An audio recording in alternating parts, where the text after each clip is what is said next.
kusugo. Nene femite won Germany. Eti kusugo.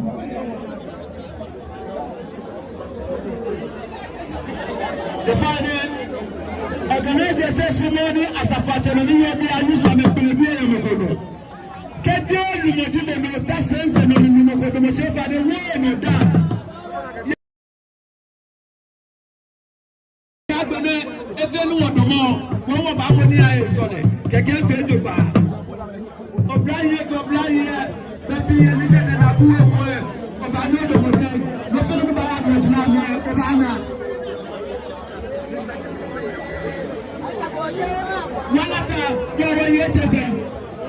She made it by me, pass on, and in fact, you will get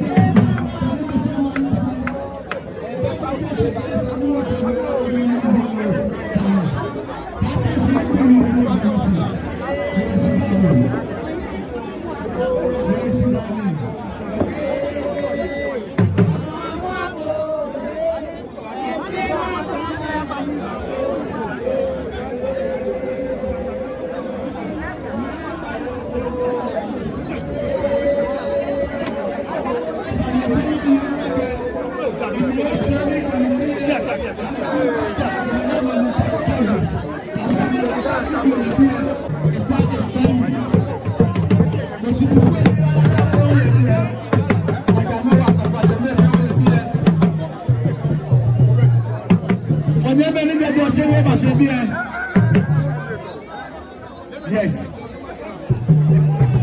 Momotua oyaminenyo abeku ketuno enyo fie ko be na ke wono ne yano yo ke wo ye man e to be femo ye e ke no yamba eni mo ko nchise mo ko planese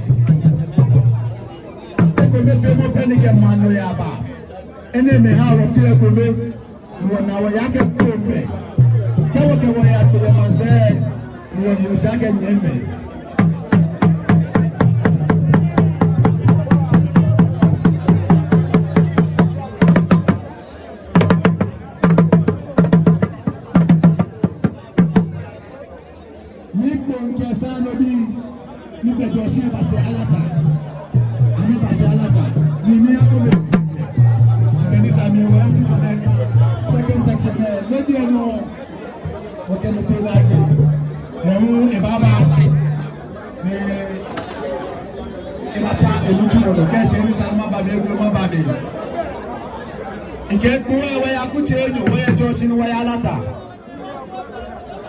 Wekusia sote nyuma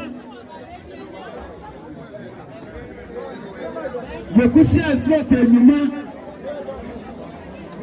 eteje alata na oje Joshi shike oboti amemi amame ye agboi ni fomo na ka ite alo wekuye siye kusufe mo na agboi nyuma lojinoni aketuo kusuwe no ye biye obanu na ba charge ma ba che mindu ba che metechewe si etene ti si ade mo si alata me me so fe me ro de ke iti na sisi na ka no no te jo si obanu tetewe obanu ke dia ku obanu sanshi obanu antiewe obanu fesuwe obanu apiawe obanu ni te apetiawe si pa o le ti si ade di alata ka be bi ngu mo yes. I'm a team that Mama Mio Manchester. Yes.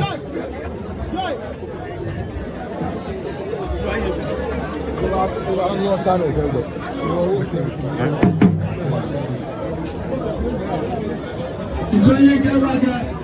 You know what you make when I was here there. And you say, dear baby, what can I was alone and you go young man? Usually. Nakasione kama kwa project wahanga wala wona ni washake afya tere bali nawo wakiambe baba wote shame beshi woke wale sanu wote yake mweku alemma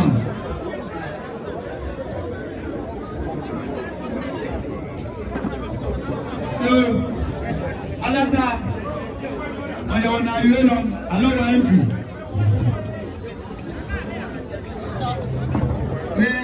1000 aha me na ka me trash pe o je ni fe mo ba wa me ni Obolu TV yes am ya bi egedele bi e nínú mo fi o na fe amensha ni be ni sabe abaji oye Bon TV Obolu TV fe amesim le live ye Facebook o nye me ni o ma ja se fe na no ni ya no o nye me ko mo je ma se ba ye ya afine me na gbe na pe o machine TV la we machine bi e o fa ne ke o fo na ka ba do mo tilamu me ni committee contract amake take coverage nyanga na me ka me take coverage ko ni mo fe no afi pepepe o Michael na wa do ke se na hello se ke se na ayu o se mo se ba fo ke se be na ayu obonu ba ayu obonu ke se be na ayu obonu se u ba fo ko ni na ba ayu mo fe mo ni yo bi e se na yo enueku yeah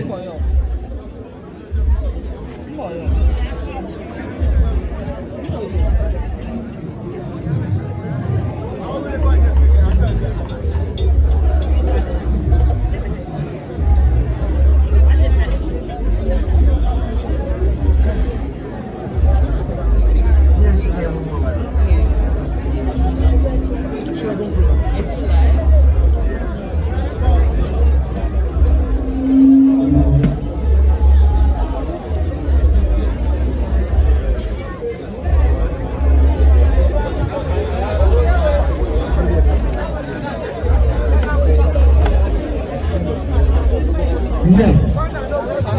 Name Anan Akpo. Yes.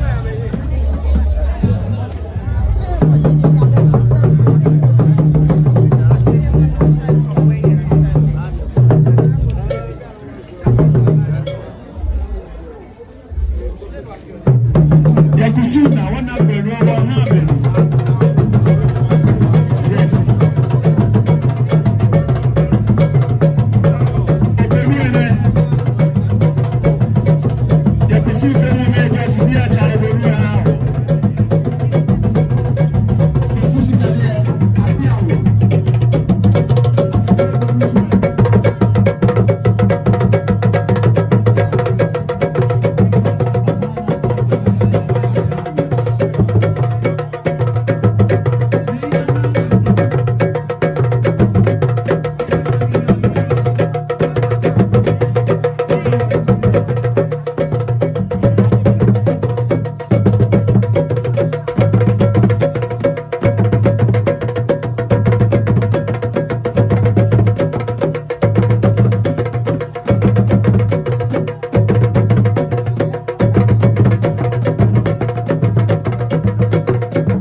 Mambi blue hena no me ne ba kwesi won banya manye cheme kanya ne won banya de manye yo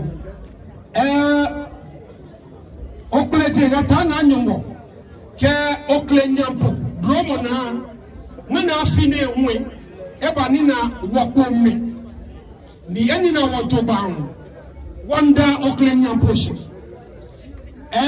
ake kusum gbo Chemeto alo ni meto ni bi kome alo kusum kwede kosisi yeshiba mi be pie ameko ake wo kusumi fefe oni woja mun eje alukwale ye eko osofu ebibi ye keta wo kapre ke wa ameko to kuya ninu eha wo kusum suoto ke me ni ba nya ni atu ya fe wo pata teke fai wo kekpo mefe yake kusum kwede na tu oni wo nko bami si want to know ni chame kaja tutu blema Israel kema levi bia ni tumu ni atu ni Samuel si ni ejonsi kajo heko shon keba shio washitra moni lele aye homowo ni kususu akeni yo atu mene eba she kokolo no hu ye bie no wa atu tameba lumeba wa ba fa ke ja lata ko di wana ka wa na me no mpe kusu klede ni yo e ba ka wo mi ni me nya yura do e alata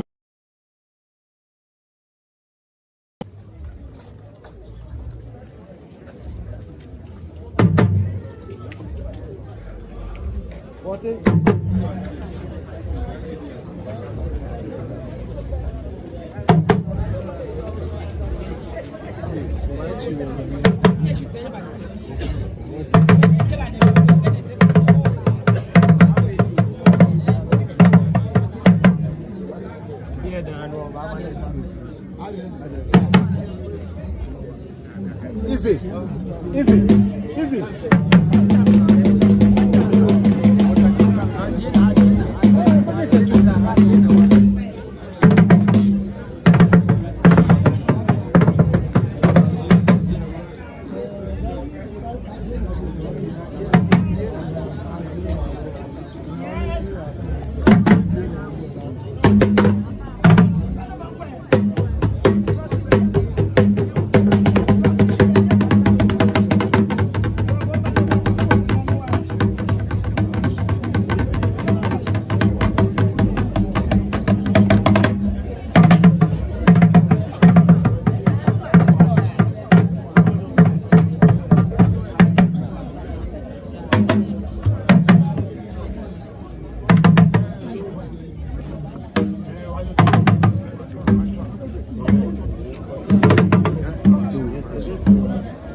Yo, ni afele fefe oni alata ana Joshie ni fa le lebi ni alata fa kete Joshie ya no ya hango wura edi kusun ka gbaji anoto ake ke o me na ga ito ngomi mpe abaje ni ma we hu kuni abaha alata àwọn benu wo fi ole gbidi ni ni fa de akani won na wo he wo gbe na ni be wo ba so ni eja ke no fe no eye okle nyampo ata na nyobode no wa cha papa osofo wo ba cha papa osofo ko ni e ka ba wo okle ji ata na nyobode most reverend yiti noti ko ni e ba so ni nípa ìyàtọ̀ ní òṣèfò nọ́ọ̀tì bá òṣèfò nọ́ọ̀tì bá sọ̀rọ̀.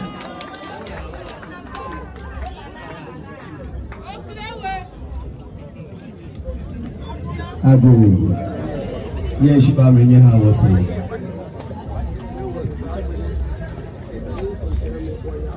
Sọ́ni náà obìnrin máa wú ṣìkúmẹ́kùn wọ̀kẹ́ olùràdó.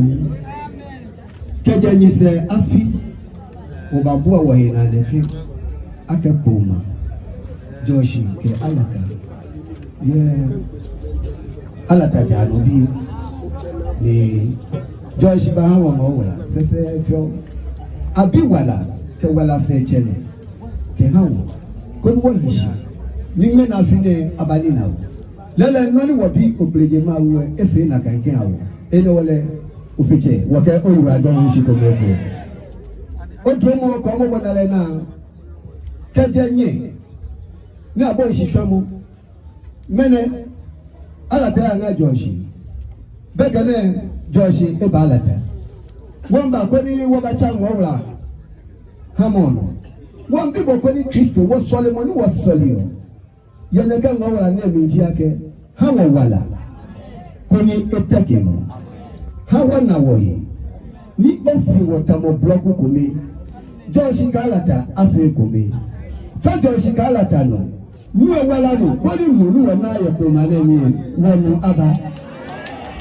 beni ebashe afi neke nuwe ba bo wa na ye bi na ke wa yodase ake na ba hawa wala ye bi ene mu ejemi nkeba to eneno no hawa kadesa ni adamoshi to eneno ni lutumwe ni yo ko mane mi ni ko ma bi na kwa betu amena kwa betu to eneno ni bi de toto ye ko mane mi ojaje ye Yesu Kristo nazimele ebe amen tiamo mi bla mo kaje wasate hawa na wai aka wekula motopa college wo Joshi kalata beme college wo fi wo nuwa na wahi nakai halume di yolume amelume yeli amashishi kaya nano yabo Yesu ebe amen ha alata adamushi ha Joshi adamushi kwani abane nibi fene tetonu wana kona nene na hawa wala ne bene ba se wasa afia no fiano etaje bele aje wasate ke asekula kwani wala abawono wambi ene wonu cho Yesu Kristo na zinyole ebe amen wakadi femo ne ngode ede opeje mawu bo ba ta se me aka se no talo ba ku no ne kadi femo ne ka waje shino ka wabina ka waka no fiano bana gole waka shida ba o ko pe opai bole aka waka botia bi mo ka femo ne yoje nani wabi ngatale obote no fika to di Yesu Kristo na zinyole ba ni so ne amen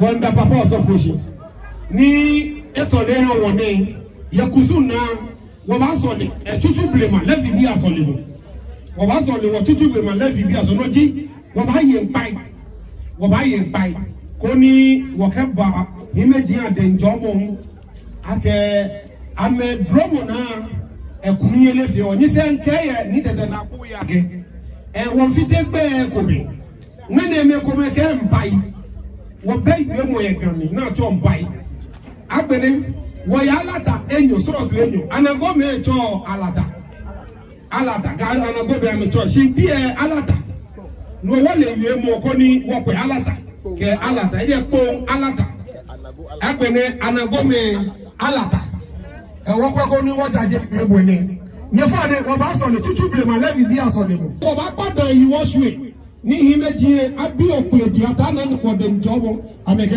no ba du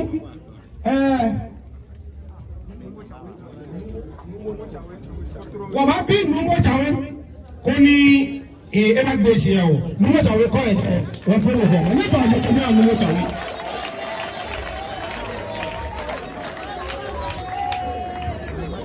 bemi ni mo jawe ba ne babala da ya fai ni sumola la wa de je ni je so mo fe wo yo shi mo fe kusu ama wo kusu la lai wala ko se ya be sa be ke nu mo jawe se da shi no be amege afi ni la lo kusu la eje ko ni jawe ma ni tu abla wo no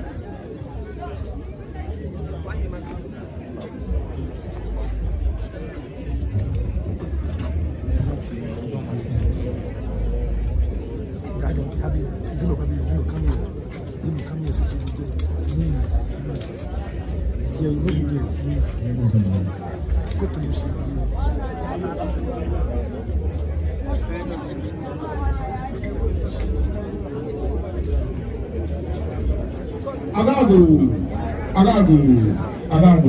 The father wa tu na wo obo me. When I be social, and I feel them of laugh for money.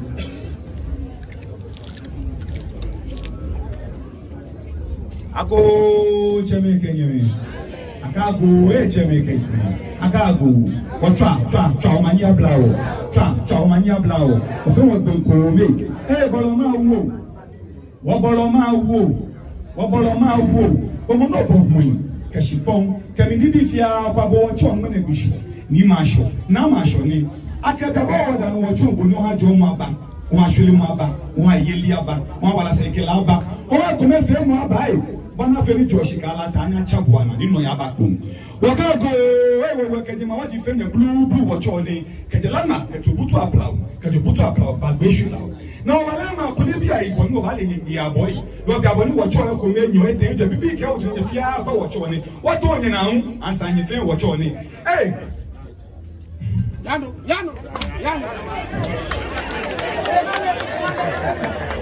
Hey, I'm not going to become by Daniel Colon. Hey, Chacho, Suna to Tomata, by Daniel Colon. Now, Chawo told me I can get better when you touch away. Chawo wants to go to Chawo from by Daniel Colon. Anyone to watch our new down. Oh, one hell, I'll be the king, the king, Champatica. Oh, I won't know. At I Daniel Colon way. You are joining now. I got to go for Sua, what can you win? At I Daniel Colon, no, she had any power. You are joining what you do. Can I feel what you do? Hey, but you can something better. You know, Daniel Colon, one in our share to him now. You are joining now. What's that? Nayo.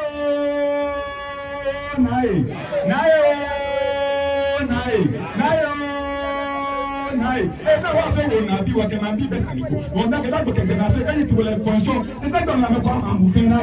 Or better, I'm coming. I can't come way. How my name to should last one. That's a bit about the last one. Or because the first and what I should attend now. Just soon, you are doing about the no, I thought I should ask you. What mean I better when you are away? You know, actually, therefore, my name, in our community. No, I thought I should ask you. Well, I thought I fair for my name. What I was saying, Yati, what Yati, what I could do, what you do, what you do. Well, no good and watch you. Catch up on the community. The guy, no one for the charm and nearby.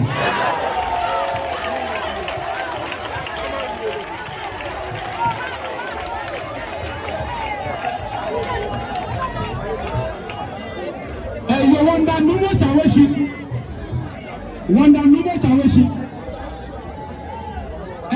Yes, but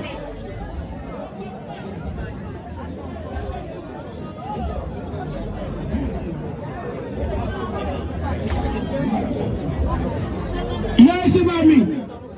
Idamo ninwete apo niji tenklemu. Idamo na ji akama wo ne kengane. Ese iwe mo kome. Nila ninwete apo egehaji. Ke akpe yamanu fi omo gbidi mi neke. Ke abasoni levi bi asoni bo o cha meje feti oshi. Ni noto kusume shidamu.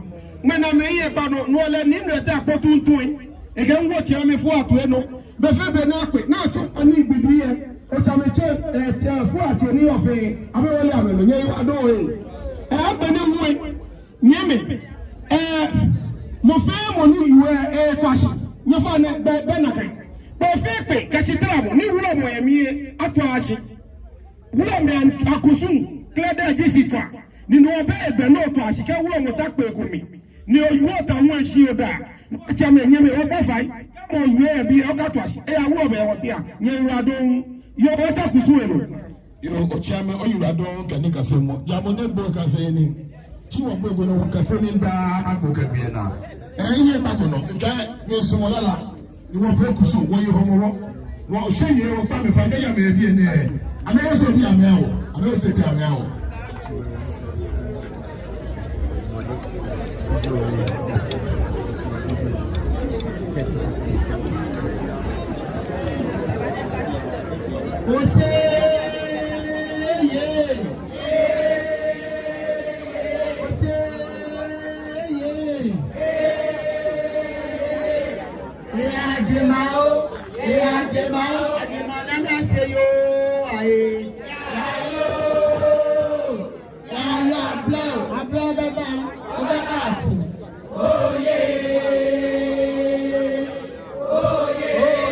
Oh yeah, nana ribo.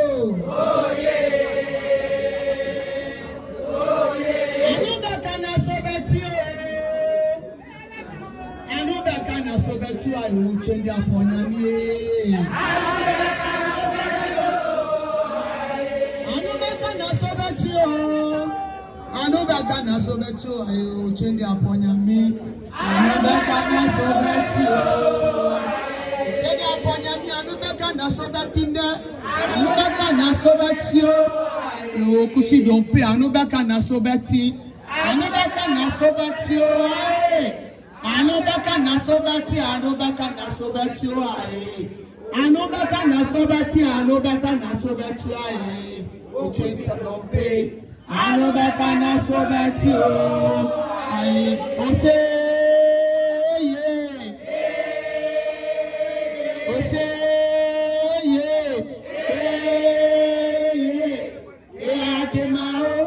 Ademao, ademanana seyo aye. Said the other party. Oh yeah. And now, yes, your boss. I don't want to go back to the Kumadia. Yes, I don't want to go back to the Kumadia. Yes, your boss. Oh, check out that to the Kumadia.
Oni eton ni Joshi o jameno oni ese ni Joshi the Joshi fe den ake ameba ni kome ehele amebe ni ti endu e ga me mo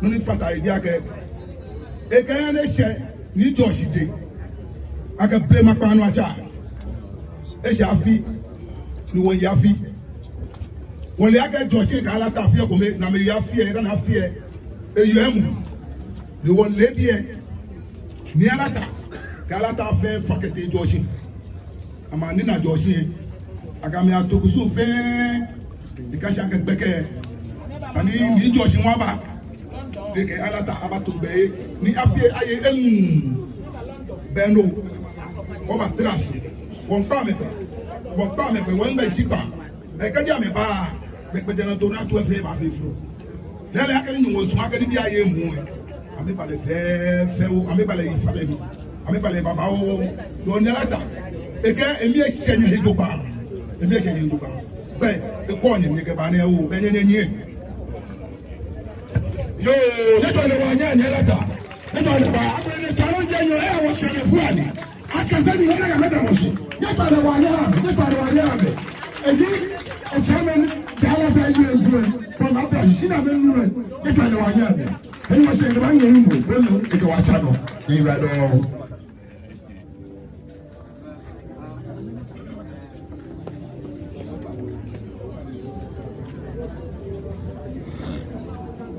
Ago Chemelele.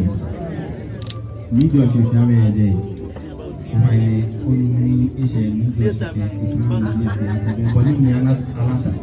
And I hope it's not okay. Yame Yame.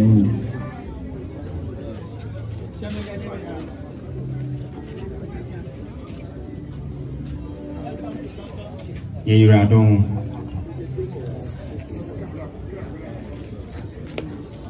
Yo, one Daniel, that's it. Yeiradon. Anyway, share.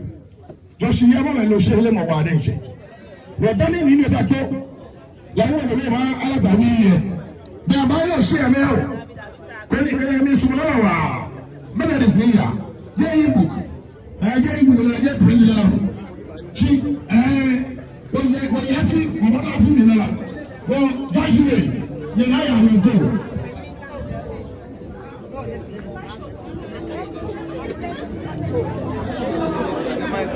Timothy.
ate ato achima bankade koni ekashewemo nudi atu wemo abawo wona mejo fe ni ga be ko be fe no Joshi ni Joshi ba wi ni Joshi o ne to ye ni to be to ye ni e be to me ka ni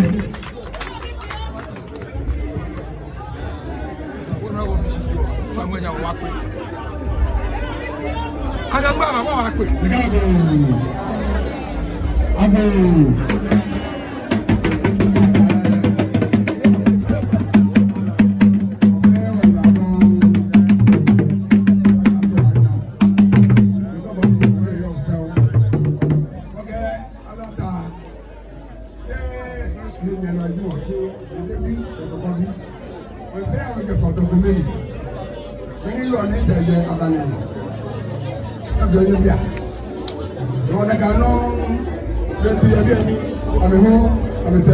Joshi wo Joshi ya nala de ya fe ya le eyi obo won pe ni won ko ji emi awa japa mi awa keke won na pe ni mo ala ta ke alo Joshi je le ko fi awa wo ya pe ni wo fi ole ko de fi ofro ni fi ofro o so mo de wa la de ala ta ke Joshi ina ide nu ko na ka no ko da we ka ba ka ho don ye pe go ko fe o la ke ja do le ni wo se ne e fi o aba fo chiki o chiki fo de no mo ti mo ke mo wo bi be le te aji amani le ke ba Joshi ala ta wo yen se le be je mo ya pe se ko afo chiki o chia o do mi de nu mo lo si mo la bo pe yo ba e mo go ha bo chage no hale kama ya ke wa fasi ga biye ti ga ma ya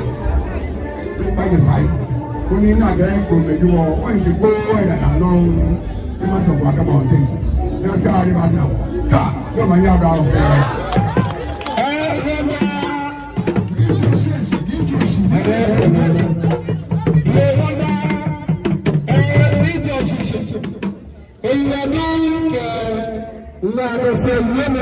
ni egafe sutura bole yo won baba wa ke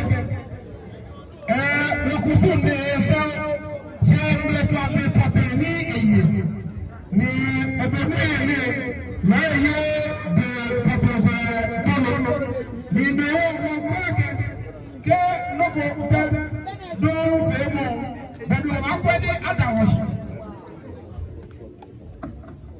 bi ane ke doko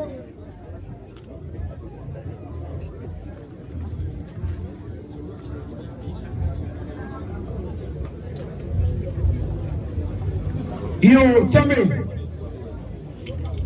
chan tuese ake niabata elesa yomo klade ako ni ekebaha ne Joshi nyefa ne wo fe tuwe yo chame nialata alata o chame o bane ani Eshe Joshi Ojamede ni Eshe ni Joshi de ageni ala take eye ina ba fi o les mo de ke ni Joshi ke sa no bi ahin ele klede yake ibanye ni etu lo e ke ba so eyin klede no ji ake ekele ake alata ejo na gba ye alata lewo ise afie wo na gba mo kutu mi de kano e ga shwe ni Joshi yi bona fe ni ebua alata oni ame na gba ni gba ame na fe e ko le jaji de ke pin do le aba si akani ebi efa ni tu mo fa baba wo iwo naga eseko wonu ni neke na pale ekashi yo afile hu wo kan wede akeke etu megoma ni ahunwe wo wona kutiana oni wo hu ebu awo oni wona pa ni yo ikana ni amashi ni alata jo wala mi ka wa bo awon ina ke efe o fi ke ona bani ji enyu wala mi ji wo ya alata ne ni nu fe mo ni ya wo wo ye isogun no e ka isogun ne no wo ka wo abala aye je okoto ti je wo ka emi ni dikaji ale no wo ye ni wo nye me ne ko mai toton na me ba ke ami tawni ami ba fe abo fio ami awo isogun no ti eri afio yi alo wa pe hotel fio go alo ko sto fio ko e isogun no je na afio yi mene wo be isogun no don akro je me fe ye wulache ke ebi ade ene wo kan fonu moyi wala ke e ba nye ri etu wole krede ake ba nye ri etu no wo ke mo yin ne ake kaji akro je me wo wole na si wo yin to fio alo wo na fio no wo ke ma wo ko le di kaji akro tete de je no de so sa no fo ku ya fa ban lo di ake me fere e ajeje me isogon le je me ke ba yin won pa nu wo fa akekule je amesito ejije seji wolabi e ano wakaji me na ma ejije me ka ese afie ka no ko fio e ametu na me na me ka wola te flotro nika efie wola cheke ni awo mi de ga ye boa wolabi e ja ke e ka kita ni e ka ke atele nyum e je atele fale yeje no fe nu wala bi ba bile e ba bo mo de kemi aya no ba wale aklo fe wo pan mo fai ni e bo mo de ni etu ne keni ne ni e ke wa alata no ni di ete ka ba wo gon no pe wo hu ka o ba wo gon no pe wo hu mene etu mo fatis mo bena ahudon toji ye hundon wala ka ye hundon aklo jame mfe because afie dan wa nye fatisano aka mi awon go fiofio do ya fi e se wo ma wo nga ni ala ta ke e wo nga ake ke ba hin body I employ worker alo ayo nu tulo fe nu tulo ika se nyun kome na pri ole fati ni e postpone no e bo wole ne e block bo ma je me fe kome si e he bo ma onika manager iye 10 million no ye 20 million da no play ma aye 20 million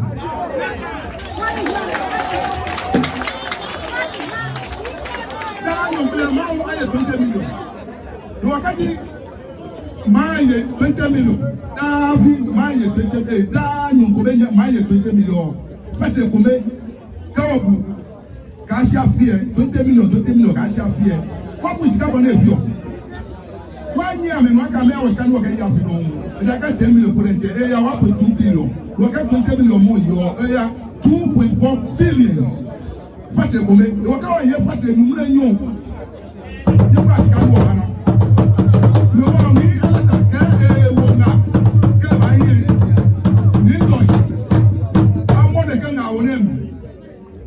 ekatuni kema wo engawo na gbe eke ko tu ma emi ma wo gun ma iri to no gun wo ka je ba yin afrika me fe ni tu ma emi e ka me afati se oni ame fe card ame ka me temo ko epo alo me temo ko be wale e a doctor free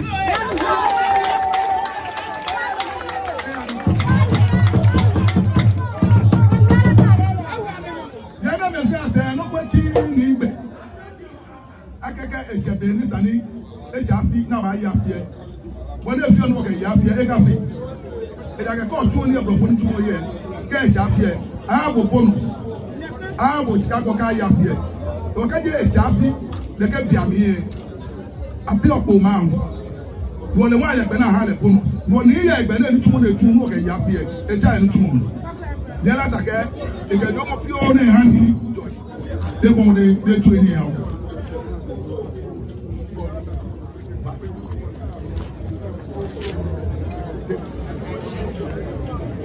Kẹ̀kẹ́ náà ní alátakẹ́ yẹ dé dà fíọ́ lọ́wọ́ falẹ̀ lọ́wọ́ lọ́bẹ̀ fíọ́ ní alata kẹtọ́ alata ọ̀tí àmì nù lẹ́tọ́ ọ̀tí ọ̀tí àmì nù dẹ́sẹ̀ ní ìdọ̀sí ẹ̀sán àmọ̀ bí àdìrẹ́ ní alata.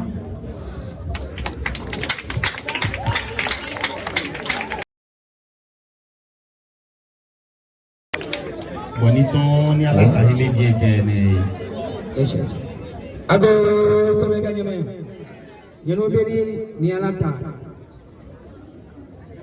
lọ́ní bẹ ní ẹni alata yẹ kẹ́ ẹni èèwọ̀ ní jọ̀ṣù tó inú ó ní màá ní ẹ̀sán ní ekúrọ̀ ní wọ́n mi ní ekúrọ̀ ní. Bọ́ní ní alata yìí ní ọmọ sọ ẹ̀dá àgbà nyọmọdé jẹ adùn gbogbo ẹ̀fẹ̀ kò ní wọ́n bọ̀ ẹ̀ka nígbà wọn bí ní bá ṣe ń kọ́ sáfì bẹ́ẹ̀ sika yàrá yà wọ wọlọmọ ẹ̀ wọ̀ ẹ̀ amẹ́nà ni wọ̀ yà amẹ́mọ̀ bá ní ẹ̀ máa yìí ọ̀ á ní sẹ̀kẹ́ yọ̀ṣù bẹ́ẹ̀ ìrìnàdọ̀ ní alata kẹ́ bá yọ̀ yìí. yóò ní alata kẹ́ ntá nínú wa kẹ́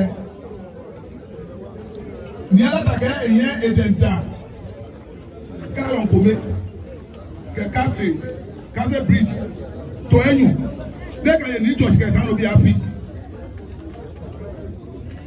lẹ́ka yẹn ní ìjọsìn kẹsàn-án ló bí a fi ní ìrìnàdọ̀.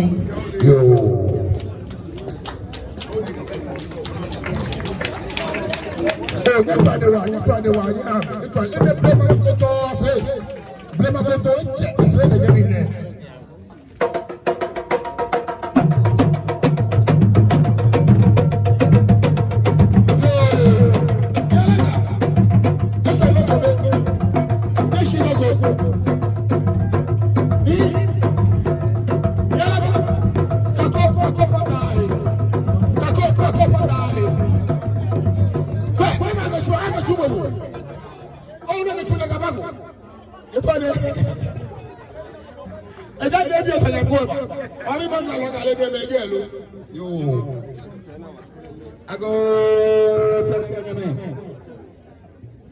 Ní ìjọsìn onúbẹ ní ní alata kẹ ìgẹ́lẹ́ bí ìbò àfihàn mu ìsà ọba ìgbọ́bọ̀ àmì ìsà ìbò àfihàn kò mu ìyẹn ìkásí bí ké ẹ̀yìn kẹ gàngàrà ọkùnrin ìyẹn kọ́ àmì.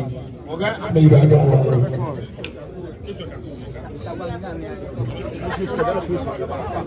O yóò fẹ́ ní alata jọ́sí bí ẹ̀mí kakọ́ sí lólórí jọ́sí bí ẹ̀mí kakọ́ sí lólórí. Ìwé káàdì wọ́n dà ní alata yẹ ìwé mọ́ ní kẹ́hà ní ìjọsìn wọ́n mọ́ mi ìná ní ọ̀mí bẹ́ẹ̀ dẹ́ ife ní akẹ́ ọ̀rọ̀ káyé akẹ́ sàdékọ̀ yẹn ní ìgbà pé ní ìjọsìn yẹn ní ìfẹ́ kò yìí kókó lónìí wọlé ọ̀la kan wọ́n kúrò ní káàlé iná ẹ̀kọ̀ hàn ẹ̀kọ́ ẹ̀ ọmọ ìjìnlẹ̀ pọ̀ lóhùn ọba tó ẹni ètò ìgbàlá ọ̀hẹ́ nọ kama rẹ̀ ọ̀fẹ́ ọba nù yìí níbi iná ìwé kẹtọ́ ìtọ́ ọ̀nà kẹkọ̀ọ́ ọ̀nà kẹ fáńtì kẹlẹ́ ní ẹ̀fẹ̀ wọ́n nù ọba fẹ́ kọ̀mìtì yẹ wọ́n wo gbogbo ẹ̀ka ní fẹ́ kọ̀mìtì yẹ kó náà gbé tèmi lọ́nà àbájọ́ ní ọ̀fẹ́ ọ̀nà bàbá ní ọ̀fẹ́ ọba náà ẹ̀sẹ̀ ká ní wọ́n yá bá.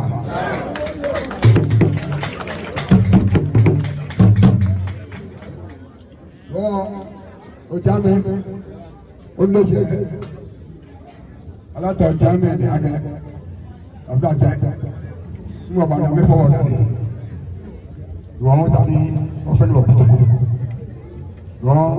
wọn yẹ wọ bí ẹgbẹ́ gálọ nkóbe ahókẹlẹ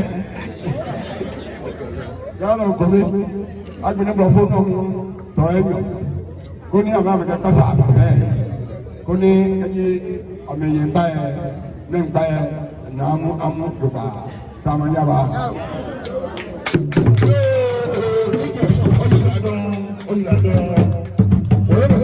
chofia okleje oklenya po body kai kai no go we do na wo me no wo ko ofio le fe e ba yi ko manye no Joshua Ochame ba ko ni atu Joshua na ke ala to Ochame no bona me fi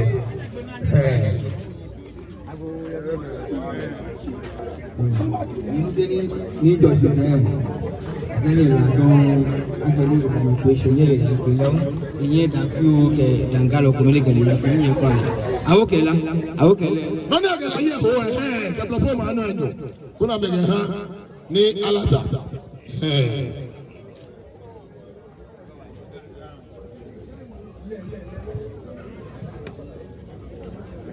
ni Ochame je kuhani she ni Joshua ke esano bi ade ake ni alata ke le hu ke esano bi ye ke amira don agwa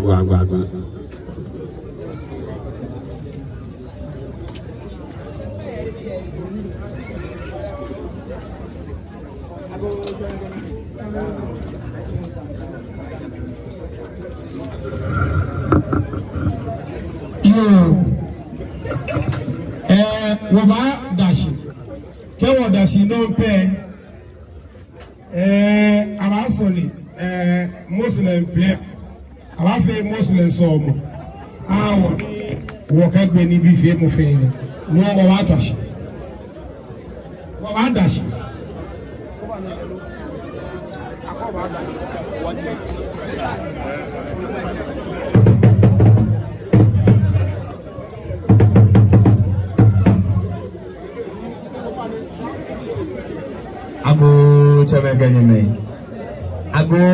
Chame kenyeme amen ifaine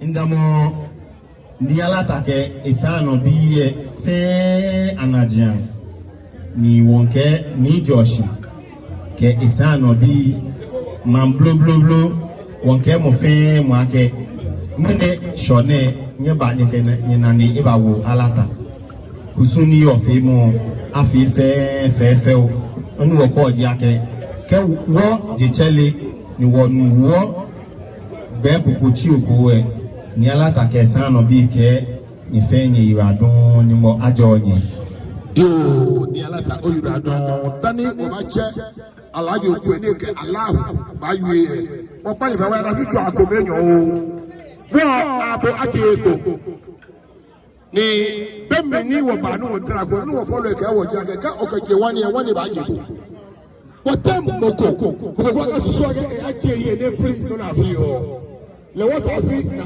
akporo bele eni na wo pa ni fai agbere se so ha sei ba ya fa oju kusu to no wo fi no wo yo wo jo se jo ko do na ye mo me e ba mo tree ka chi sei be ni ejo wa me e ba mo to do ko me o ba fai como dane se je ka fi wo no ta no chiro ko wo ye kanye wo ba o ti ame fu ye ka sa fateme ki si fu ya ma ka ame no mo fu yo ko alo blo fu yo ko alo so mo ma pe no ala ko mo fe no danye wa fe no da bi ka pe ka ta bla ba be ko ka da si ko ko ni ke wo da wo ni ma na ko ma ni ko como dane so wa ashe ni twa me mo de tu o bla o ba so ko ka ko no aji Kanama GN 891/18 Echibe. Over the corner here, many Tientaya. No one GN 891/18.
ẹ̀yà nàbẹ̀ bíi ìbájẹ́ ọ̀gbẹ́rẹ́ àti ìròtí àbẹ́yà wọ́n lè ń bẹ́ àmà àfa ọ̀pá báyìí ọ̀fẹ́ bọ̀dí kọ́ ọ̀sẹ̀ wọ́n jẹ́ ìlú àwọn àrẹ ọ̀fẹ́ wọn bá bá yẹn lọ́rẹ̀ ọ̀tọ́lá wọn sì kẹ̀ tiẹ̀ àwọn ìgbẹ́ bẹ́ẹ̀ náà àbáwọ̀ ní àmà àfa àfi tẹ́lẹ̀ tẹ́lẹ̀ ní àmà àfa bọ̀dọ̀ bẹ́ẹ̀ kò lágbára ayé ní ẹ̀gbọ́dà kò lágbára ayé ní bọ̀ ọmọdé káwọn àjọ wọ̀ kó bá bí lágbàgbẹ́ máa ti pààkì jọ ní ẹ̀gbẹ́ ẹ̀jọ̀ ṣọ́ọ̀ṣì kẹ̀tì náà àpáàkì jọ ní wọ́n kẹ̀kẹ́ sukuu ẹ̀mí báàgì sukuu ẹ̀mí àbáfẹ́ jẹ́ àgbọ̀ àpáàkì jẹ́ mi ẹni wọ́n ṣe alájọ Ibrahim òkúwe lẹ ètò ẹ̀ ní láàrú ṣe kí ni mo bá ṣe ní ìjọ náà ọ̀kẹ́ òpẹ́kẹ́ ẹ̀ máa lẹ̀ lórí ìgbẹ́lá láàrú nípa ṣẹ̀dẹ̀ àwọ̀ alájọ káàmá yìí náà.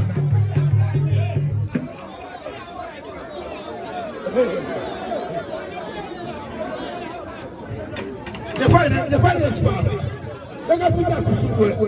I was saying that you have to have a man. I was having a man. You should be not quite a catcher, prison for solid, but you can't get by at the most problem. What can you fight? What can you fight? What can Muslim play in now? Yeah, I was saying, I never knew about it. أعوذ بالله من الشيطان الرجيم. بسم الله الرحمن الرحيم. وإن الحمد لله رب العالمين الرحمن الرحيم مالك يوم الدين إياك نعبد وإياك نستعين واهدنا صراط المستقيم صراط الذين أنعمت عليهم غير المغضوب عليهم ولا الضالين آمين. بسم الله الرحمن الرحيم. اللهم وإنا فتحنا وإنك فتح المبين. اللهم وإن فتحنا وإن فتح المبين. اللهم وإن فتحنا وإن فتح المبين. لا إله إلا وسبحانك ومنا كنتم وإني من الظالمين. لا إله إلا وسبحانك ومنا كنتم وإني من الظالمين. الله وحسبنا الله ونعم الوكيل. الله نستعين ونستهين ونستعين ونستغفره وسبحان الذي بيده وملك كل شيء وعليه ترجعون آمين.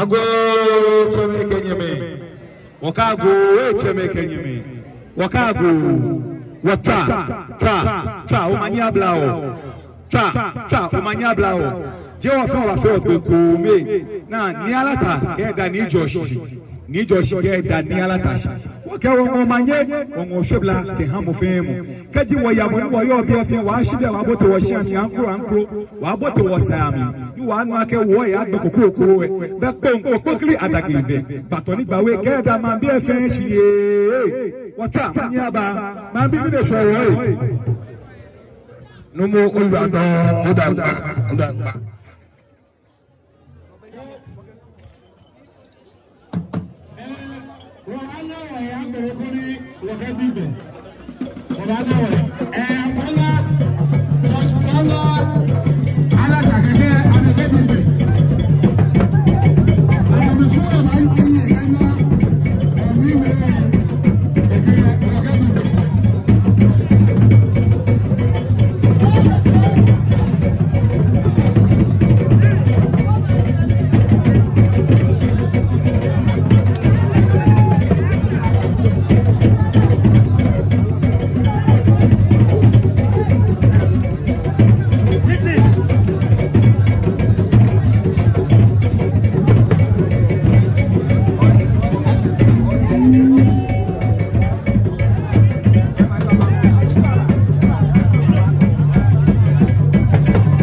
yo,